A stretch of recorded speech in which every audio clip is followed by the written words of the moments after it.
And it has to do with the Paris Olympics. Ever been following this story? So they have an opening ceremony, as they always do, and every country does something a little different. And this one has a little bit of connection to this painting. Anybody know what this painting is? What's it called? The Last Supper. What little-known artist painted this? Da Vinci painted it. And it's on the wall of a dining room in a church in Italy. And so there are variations of it, how it looks.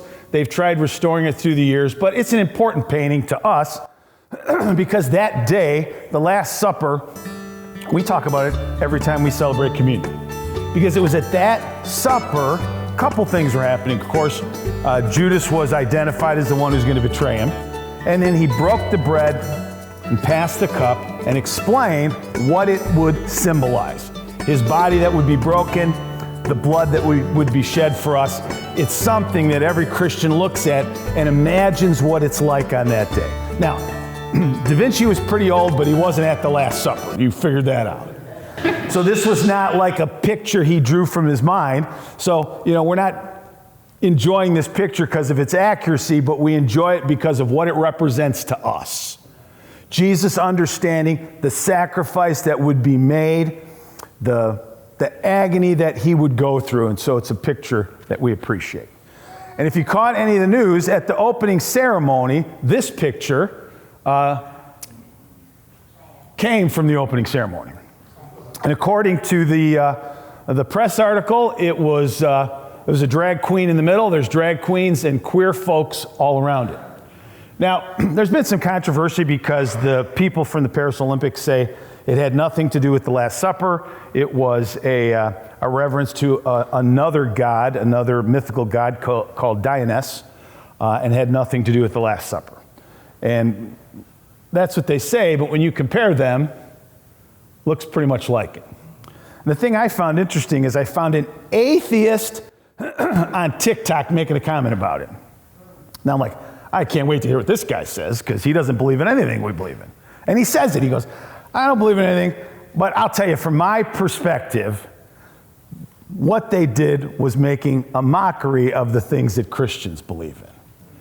And so why is that important to us? Because we have to be reminded, we're talking today about opposition. People want to try to water down or mock any of the things that we believe or hold dear. The original painting of the Last Supper, it doesn't hold a place of reverence for us. It's just a painting. But for us, it's symbolic of the things that make our faith strong. The moment that he made this sacrifice for us. And so when you see these kind of things, it's a reminder.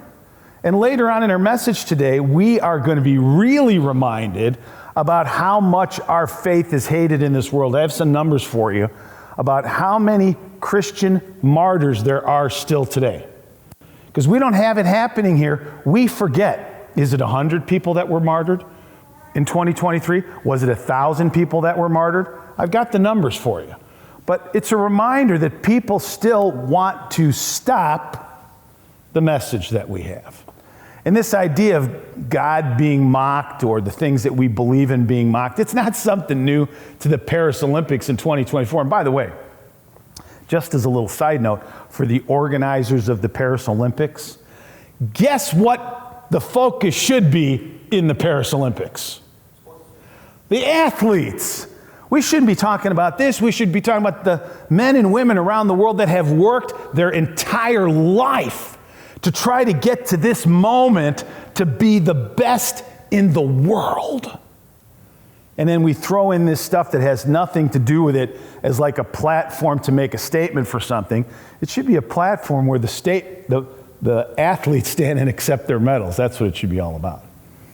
But this idea of being mocked is something that we see in other places. Let's go to Psalm 74.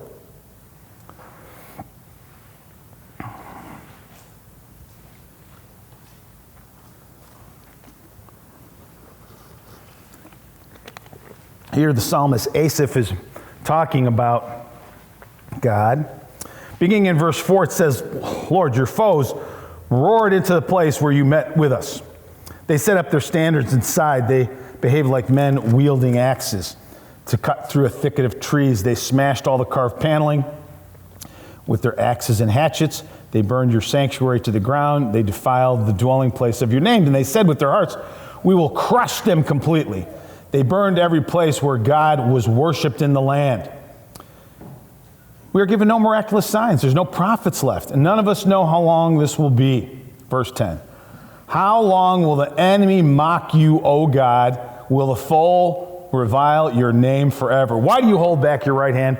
Take it from the folds of your garments and destroy them. So all the way back during the time when the Psalms were being written, people were in the business of mocking God.